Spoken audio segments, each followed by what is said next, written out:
Hello दोस्तों, स्वागत है आप सभी का आपके अपने YouTube चैनल मैथ्स वाटिका में। दोस्तों मैं हूं रुपेश यादव और इस वीडियो में हम लोग रीजनिंग के कुछ बहुत ही इंपॉर्टेंट क्वेश्चंस को देखेंगे। इससे पहले भी हमने इस सीरीज़ के कई वीडियो को ऑलरेडी अपलोड कर रखा है। अगर आपने अब तक उन वीडियोज़ को नहीं देखा है तो उसे भी ज़रूर देखें। इस वीडियो के डिस्क्रिप्शन में कंप्लीट वीडियो का प्लेलिस्ट आपको मिल जाएगा। तो चलिए आज के सेट की हम लोग शुरुआत कर लेते हैं। पहला क्वेश्चन आपके सामने है। बोला यह गया है कि किरण को याद है कि उसके भाई का जन्मदिन 15 फरवरी के बाद लेकिन 18 फरवरी के पहले पड़ता है। तो अगर हम यहाँ पे किरण के अकॉर्डिंग चले तो किरण क्या बोली है कि उसके भाई का जन्मदिन 15 फरवरी के बाद और 18 के पहले। तो देख लीजिए 15 के बाद यानी 15 तारीख को उसके भाई का जन्मदिन नहीं है, 15 के बाद, ठीक है। 15 तारीख को उसके भाई का जन्मदिन नहीं है, 15 के बाद और 18 के पहले, मतलब 18 को भी उसके भाई का जन्मदिन नहीं है। 15 के बाद और 18 से पहले, तो 15 के बाद और 18 से पहले मतलब कौन कौन सा डेट हो सकता है? 16 और 17।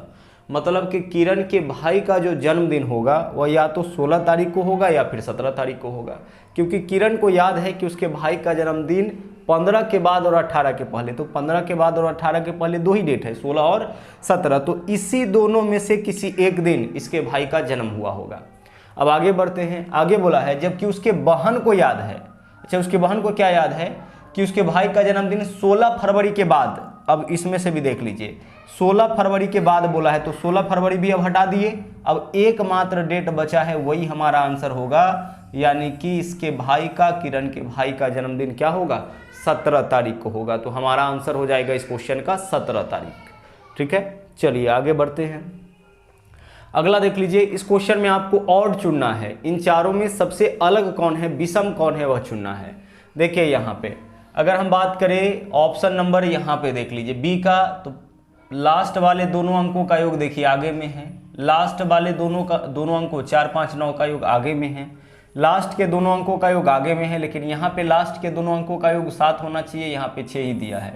तो हमें यही चुनना था कि इन चारों में सबसे अलग कौन है, विषम कौन है। आगे बढ़ते हैं। अगला क्वेश्चन देख लीजिए। यहाँ पे क्वेश्चन आपका कथन और निष्कर्ष से है। कथन और निष्कर्ष के क्वेश्चन में हम लोग इसके हिसाब से वेन डायग्राम बनाते हैं और फिर हम लोग वेन डायग्राम के आधार पर निष्कर्ष निकालते हैं। पहला देख लीजिए कथन क्या है। कुछ इमारतें झोपड़ी है। अब इमारतें का जो कुछ भाग है ना, यानी इमारत का जो कुछ भाग है वह झोपड़ी है। यह इमारत हो गया और इसका कुछ भाग हम कॉमन कर दिए झोपड़ी के साथ, चूँकि बोल रखा है कि कुछ इमारत झोपड़ी है। आगे चलिए। अब बोला है कि सभी कॉलेज गांव हैं, तो इसमें ना तो कॉलेज है ना ही गांव है, तो इस लाइन का काम हम लोग बाद में करेंगे। कुछ गांव इमारतें हैं। कुछ गांव इमारतें हैं मतलब गांव का जो भी हिस्सा है वह क्या है, गांव का कुछ हिस्सा जो है वह इमारत है। यही तो बोला है ना, कुछ गांव इमारत है, तो यह गांव हो गया। गांव का कुछ हिस्सा हम लोग इमारत के साथ कॉमन कर लिए। आगे बोला है सभी कॉलेज गाँव हैं, तो सभी कॉलेज, यह एक लाइन छूट रहा था। सभी कॉलेज गाँव है मतलब कि कॉलेज के ऊपर से गाँव होना चाहिए। तो हम अंदर में अगर कॉलेज बना लेते हैं तो देख लीजिए कॉलेज के ऊपर से गांव हो जाएगा। आंसर हो जाएगा सभी कॉलेज क्या हो जाएगा, गांव हो जाएगा। ओके, चलिए तो इसके आधार पर हम लोग वेन डायग्राम ड्रॉ कर लिए हैं और अब हम लोग वेन डायग्राम के आधार पर निष्कर्ष निकालते हैं। तो पहला निष्कर्ष देखिए क्या है, सभी गाँव इमारतें हैं। देखिए तो क्या सभी गाँव इमारत है? नहीं, सभी गाँव इमारत कब होता है? जब इमारत के ऊपर से गाँव होता। तो यह तो पहला निष्कर्ष तो गलत हो गया। दूसरा देखिए कुछ गांव झोपड़ी है। इसको चेक करिए, कुछ गांव झोपड़ी है, तो गांव यहाँ पे खत्म हो रहा है, झोपड़ी इधर है, यह भी आपका गलत हो गया।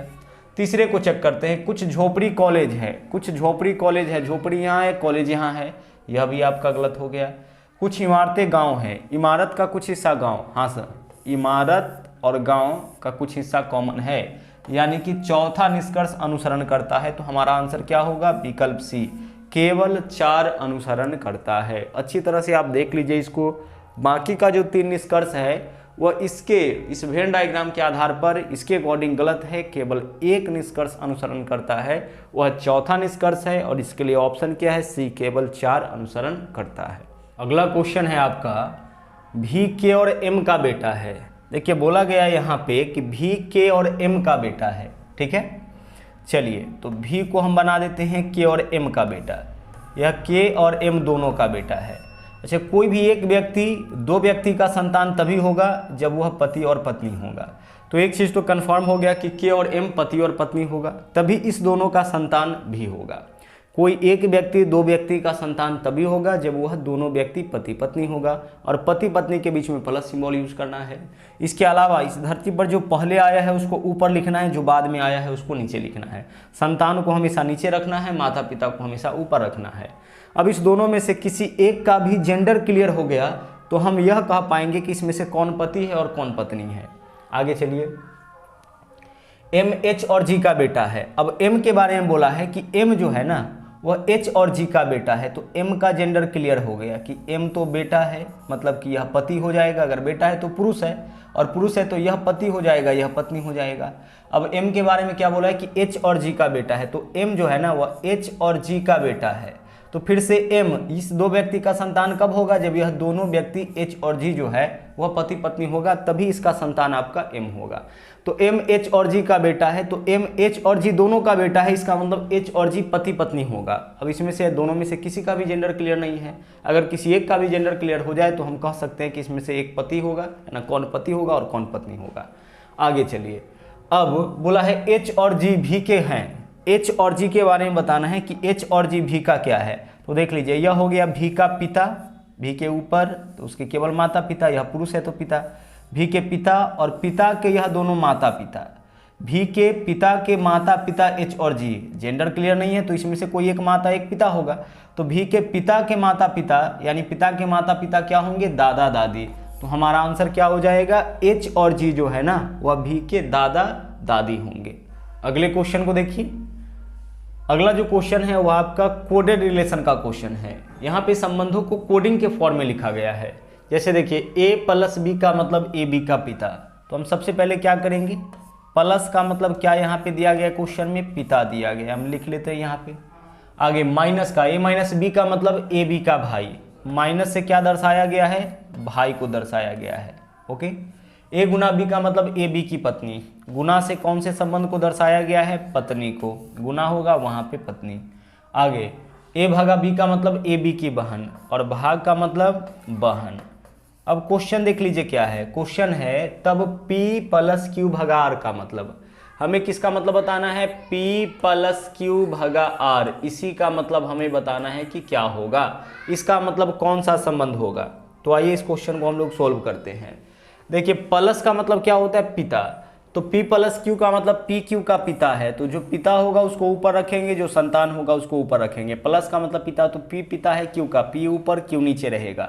और जिसका जेंडर क्लियर हो उसको या तो ट्रायंगल में या सर्किल में डालिए। पुरुष होगा तो ट्रायंगल में और महिला होगी तो सर्कल में। देख के लग रहा है कि P क्यू का पिता है। आगे Q भागा आर, भाग का मतलब बहन, तो Q आर की बहन है। बहन है तो सेम जनरेशन साथ रहेगा, Q और R दोनों साथ में रहेगा। और Q का जेंडर क्लियर है, Q बहन है, तो इसको रख लीजिए आप सर्किल में। तो इसका आपका फैमिली ट्री यहाँ पे बन के हो गया है तैयार। अब इसके अकॉर्डिंग संबंध निकालिए। विकल्प ए, P R का पिता हो सकता है। P R का पिता बिल्कुल है। R के बहन का पिता, तो किसी के बहन का पिता उसका भी पिता हो जाएगा, तो P R का पिता है, यह सही है। दूसरा विकल्प देखिए, R P की बहन। R का तो जेंडर ही क्लियर नहीं है, तो यह किसी का भाई है कि बहन है, यह नहीं बता सकते हैं। R P का पिता, R P का पिता कब होता है, जब P के ऊपर R होता। चलिए यह भी गलत हो गया। R Q की बहन, R का तो जेंडर ही क्लियर नहीं है, तो यह किसी का भाई या बहन क्या होगा, यह हम लोग स्पष्ट रूप से नहीं बता सकते हैं। तो कोडेड रिलेशन के क्वेश्चन को ना हम लोग इस तरीके से सोल्व करते हैं।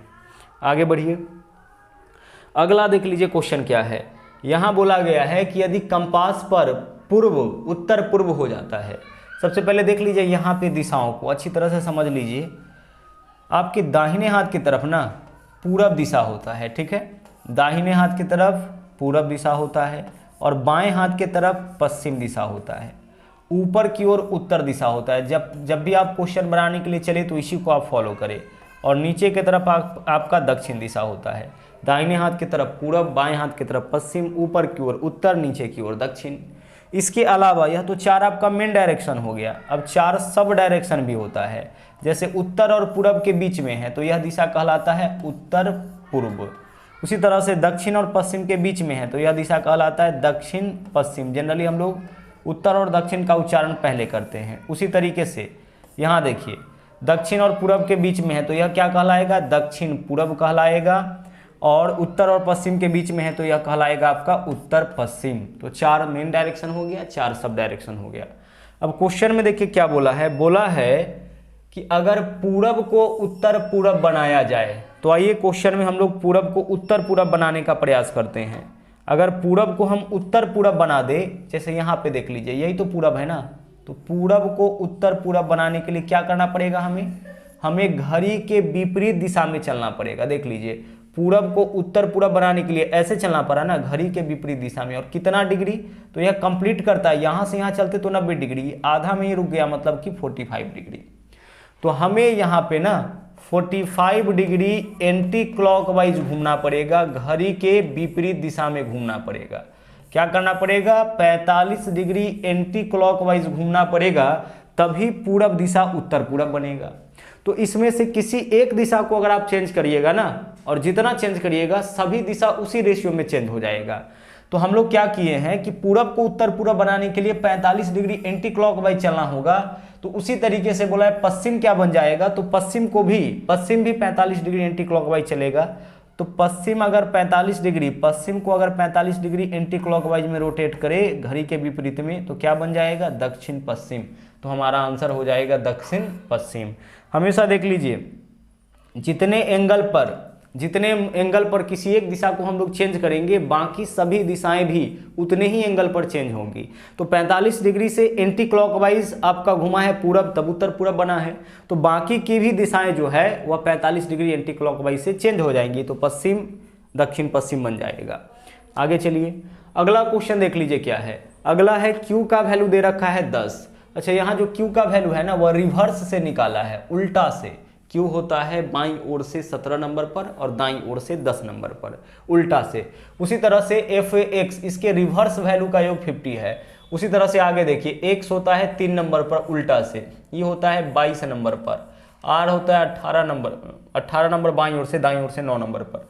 O होता है 12 नंबर पर और यह होता है 3 नंबर पर। जोड़िए 3 और 22, 25 और 9, 25 और 9 आपका हो जाएगा 34, 34 और 12, 34 और 12 हो जाएगा 46 और 3 49। देखिए तो 49 होगा कि 50 होगा।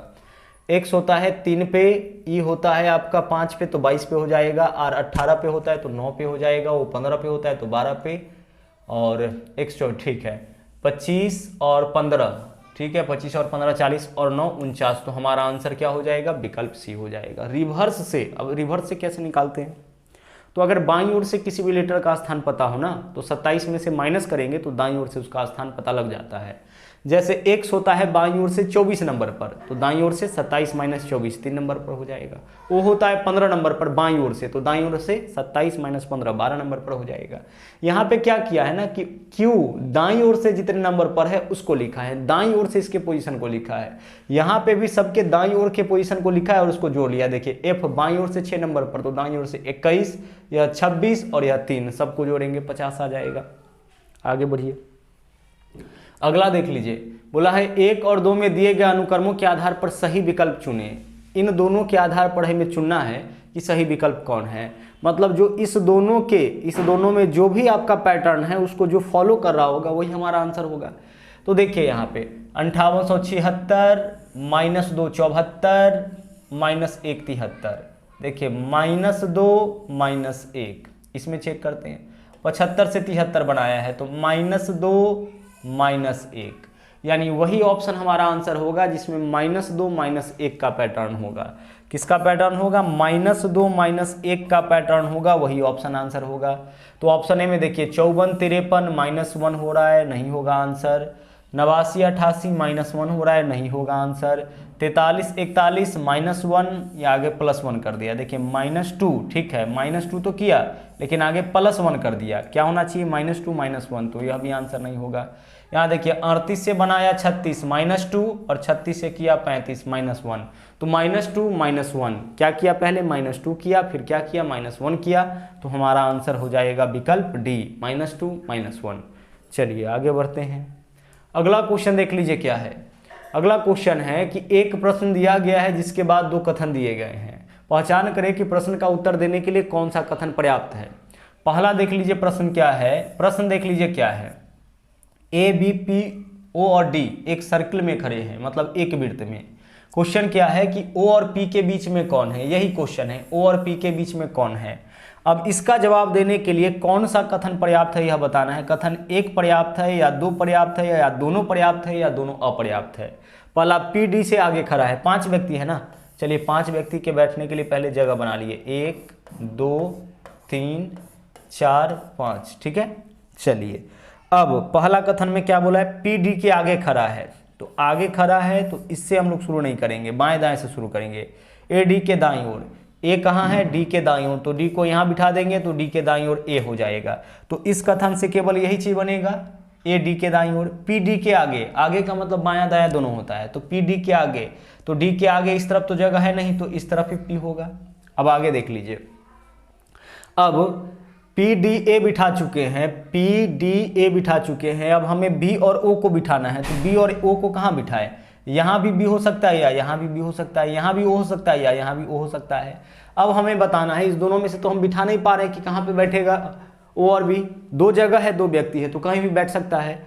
अब बोला है कि कौन सा कथन, क्वेश्चन क्या था, ओ पी के बीच में है, तो ओ तो कहीं बिठा नहीं पाए हैं, तो ओ और पी के बीच में कौन है यह नहीं बता पाएंगे।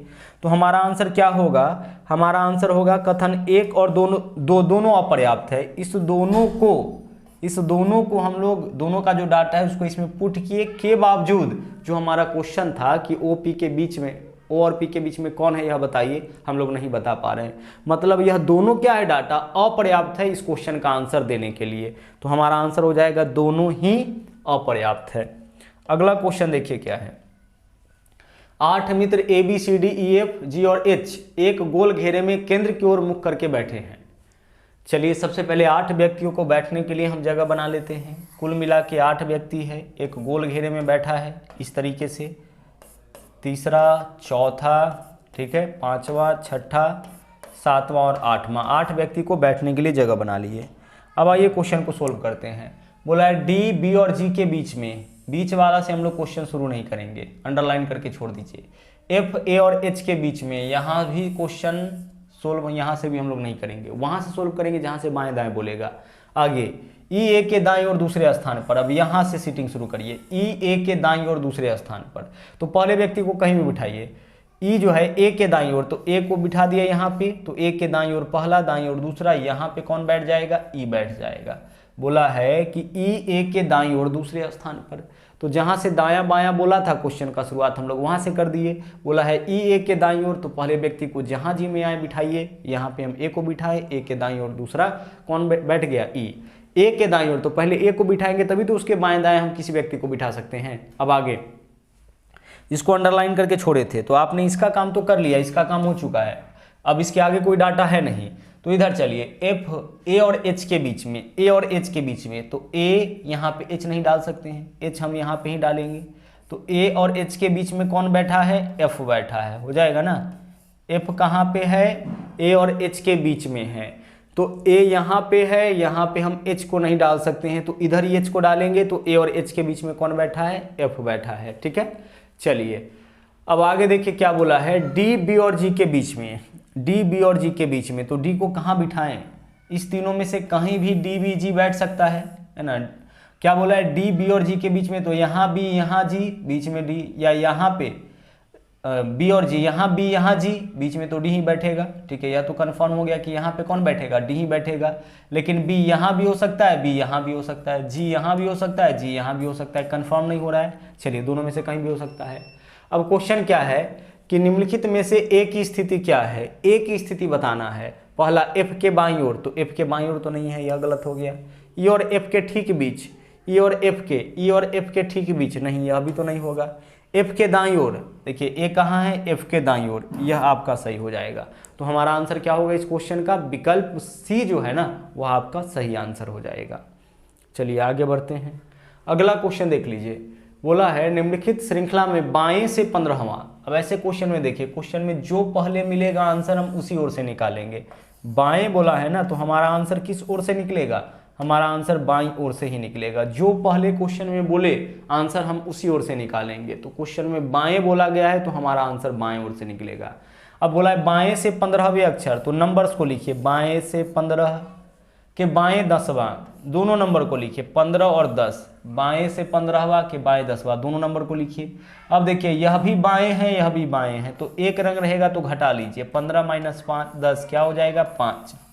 तो बाएं से जो 5वें नंबर पर होगा वही हमारा आंसर होगा। तो बाएं से पहला, दूसरा, तीसरा, चौथा, पांचवा, 5वें नंबर पर कौन लेटर है, ई, तो हमारा आंसर हो जाएगा विकल्प ए।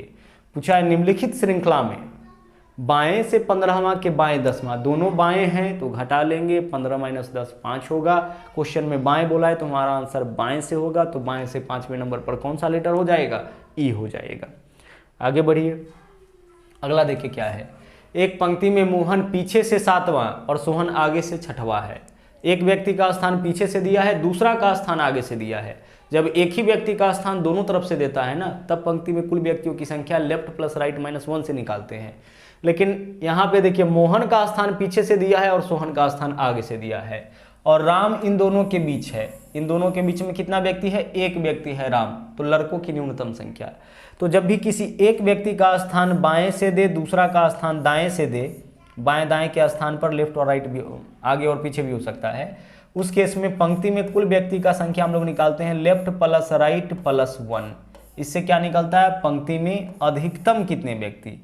इस फॉर्मूला से क्या निकलता है कि उस पंक्ति में अधिकतम कितने व्यक्ति हो सकते हैं, अधिकतम कितने व्यक्ति होंगे। एक और फॉर्मूला यहाँ पे हम लोग यूज करते हैं कुल व्यक्तियों का संख्या निकालने के लिए, वह है left plus right minus middle plus 2। ठीक है, left plus right minus middle plus 2। इससे क्या निकालते हैं, इससे हम लोग निकालते हैं पंक्ति में न्यूनतम कितने व्यक्ति। न्यूनतम व्यक्ति का संख्या निकालना होता है तो यह फॉर्मूला, अधिकतम तो यह। और इस फॉर्मूला का उपयोग कब करना है, जब किसी एक व्यक्ति का स्थान बाएं से दे, दूसरा का स्थान दाएं से दे, बाएं दाएं के स्थान पर आगे पीछे भी, और बीच में कितना व्यक्ति है यह दे, तब आपसे पूछे पंक्ति में कुल कितना व्यक्ति है, तो यह फॉर्मूला यूज करेंगे। अब यहाँ पे देख लीजिए, पूछा लड़कों की न्यूनतम संख्या, तो नीचे वाला फॉर्मूला यूज करिए। तो लेफ्ट लेफ्ट करने का मतलब है कि देख लीजिए एक व्यक्ति का स्थान पीछे से 7वां, दूसरा का स्थान आगे से 6वां, और बीच में राम है, यानी कितना व्यक्ति है, एक व्यक्ति, मिडिल में एक व्यक्ति है, तो एक प्लस क्या करेंगे, 2 करेंगे। 7 6 13, 13 में से 3 माइनस करेंगे, कितना हो जाएगा 10। तो हमारा आंसर क्या होगा 10। उस पंक्ति में लड़कों की न्यूनतम संख्या 10। अधिकतम संख्या कितना, तो 7 6 13 और 1 14, 7 6 13, बीच में एक राम है यानी कि 14, तो अधिकतम संख्या हो जाएगा 14। न्यूनतम संख्या का मतलब 10। न्यूनतम संख्या तब होता है जब दोनों एक दूसरे को क्रॉस कर लेता है। आगे चलिए, अगला देखिए क्वेश्चन। यहाँ पे इस शब्द का कोड यहाँ पे लिखा गया है। अच्छा गौर से इसको देखिएगा, इसके कोड पे ध्यान देखिएगा। तो पहले 3 लेटर देखिए, BAR RAB, उल्टा किया, फिर LEYYEL, तो 3 लेटर को उल्टा कर दिया है, यही किया है ना। 3 लेटर को क्या किया, यहाँ पे उल्टा किया है। तो MOT तो TOM, यही तो होगा। TOMOT तो TOM, आगे देख लीजिए। HER तो REH, तो TOMREH, यही तो हमारा आंसर होगा, TOMREH, यानी विकल्प डी। अगला देखिए, एक सांकेतिक भाषा में बीट का कोड GID भी। अब किस तरह से कोडिंग किया देखिए, B होता है आपका 2 नंबर पे, यह 7 नंबर पे, +5 किया है पहला में। यह होता है आपका, देख लीजिए, यह होता है आपका 5 नंबर पे, यह 9 नंबर पे +4 किया। 1 नंबर पे 4 नंबर पे +3 किया। 20 नंबर पे 22 नंबर पे +2 किया है, यानी डिसेंडिंग ऑर्डर में संख्याओं को जोड़ा है। पहले +5, फिर +4, फिर +3, फिर +2। तो उसी तरीके से हम भी करेंगे। पहले 5 जोड़िए तो 19 और 5 24, X होगा। 15 4 19, 19 नंबर पे S हो जाएगा। ये उसके बाद 3 जोड़ेंगे ना, तो 21 3 24, X हो जाएगा। उसके बाद 2 जोड़ेंगे, 16 2 18, R हो जाएगा। XSXR, XSXR, यानी विकल्प सी हमारा आंसर हो जाएगा। आगे चलिए, अगला क्वेश्चन देख लीजिए क्या है। अगला क्वेश्चन है 5 3 9। 5 3 9 से 345 बनाया, 6 4 10 से 460 बनाया। उसी तरीके से इस तीनों से क्या बनेगा, तो किया क्या गया है देखिए। इस वाले को सीधे लिखा है, देख लीजिए, 3 को सीधे लिखिए और बाकी दोनों को गुना करके इसके पीछे लगाइए, तो 9 पंचे 45, देखिए 345 हो जाएगा। क्या किया गया है, बीच वाला को सीधे लिखिए आगे और बाकी दोनों को गुना करके इसके पीछे। बीच वाला को सीधे लिखिए तो 4 बीच वाला को, और बाकी दोनों को गुना करके इसके पीछे, तो 4 10 6 60। उसी तरह से बीच वाला को सीधे लिखिए तो 5 और इस दोनों को गुणा करके इसके पीछे तो 11 सत्ते 77, 577 आपका आंसर हो जाएगा। क्या करना था, ये जो बीच वाला है उसको ऐसे लिखना है और इस दोनों को गुणा करके इसके पीछे लगाना है। बीच वाला को वैसे ही लिखिए, दोनों को गुणा करके इसके पीछे लगाइए। बीच वाला को वैसे ही, पीछे वाला दोनों, बाकी दोनों को गुणा करके इसके पीछे लगाइएगा तो 577 आपका आंसर हो जाएगा। चलिए आगे बढ़ते हैं, इतना ही क्वेश्चन है। तो आज के सेट में इतना ही, वापस मुलाकात होगी अगले दिन फिर से एक नए सेट के साथ। थैंक यू, जय हिंद।